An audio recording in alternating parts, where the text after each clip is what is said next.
Hindi ko tinataya ang buhay ko para magkaganito tayo. Hindi ako ang kalaban.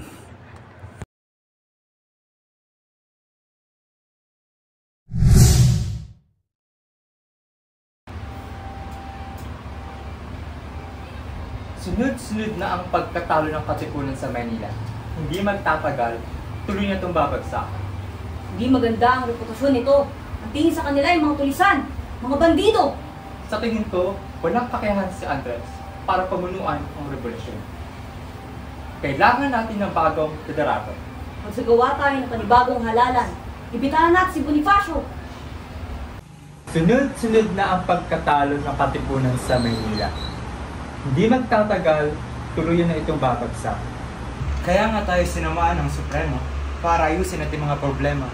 Pwede nating itanong sa kanya kung anong mas mabuti para sa Katipunan. Asan si Emilio? Mawalang galang na. Mataas ang tingin ko sa Supremo dahil siya ang nagpasimuno ng revolusyon. Pero kung sa pinagbubuti ang Katipunan ang pinag-uusapan, sunod-sunod na ang pagkatalo ng Katipunan sa Maynila. Hinay-hinay lang sa pananalita, Baldomero. Halos lahat ng mga Kastila ay nasa Maynila.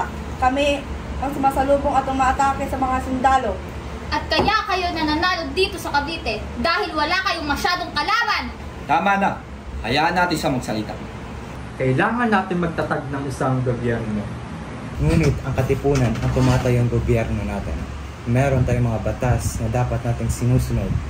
Tandaan yung lahat na hindi tayo aabot sa kinakalagayan natin ngayon kung hindi dahil sa revolusyon na inumpisahan ng Katipunan. Kung magtatatag ng bagong gobyerno, walang ibang dapat na mamuno kundi ang Supremo dahil siya ang nag-organisa at nagplano ng revolusyon. Madami tayong mga kapatid na nakipaglaban, nakipagdigmaan na hindi naman kasapi ng Katipunan. Dapat lang bigyang galang ang kanilang opinyon at karapatan upang malaman kung sino sa atin ang mamuno. Nanganganib na ang mga bayan sa Cavite. Kung tiwala ang Supremo sa kanyang kakayahan, walang dahilan para hindi magdaos ang halalan at para marinig ang boses ng nakararami. At ang nanalo bilang presidente, si Emilio Aguinaldo. Magandang regalo to para sa kanyang kaarawan. Dahil si Andres ang nakakuha ng pangalawang pinakamaraming boto, marapat lang na siya ang italagang pangalawang presidente. Kailangan marinig ang boses ng karamihan. Masangayon ba kayo na si Andres na ang maging pangalawang presidente? Sangayon ako. Sumasang-ayon din kami. Hindi sapat ang mga sumasang-ayon. Kinakailangan gumawa pa tayo ng isa pang halalan. Bilang Direktor de Guerra, Emiliano de Dios. Bilang Direktor de Interior, Andres Bonifacio. Hindi tamang. Di maaaring hawakan ng isang taong di nakapagtapos ng abogasya ang posisyong ito. Alam naman nating lahat na si Andres Bonifacio hindi nakapagtapos. Ano sa tingin ninyo? Magagambandan to ng isang taong walang pinag-aralan? Ewan na! Kanina mo pa ako iniinsulto! Hinahamon mo ba ako? Halika't magbuelo tayo!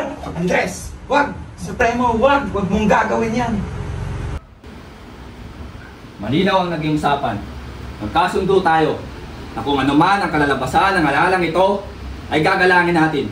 Pero kayo na rin ang sumira sa usapan. Bilang Supremo ng Katipunan, pinapawalang bisa ko ang halalang ito! Hindi ko inalay ang buhay ko para magkaganito tayo.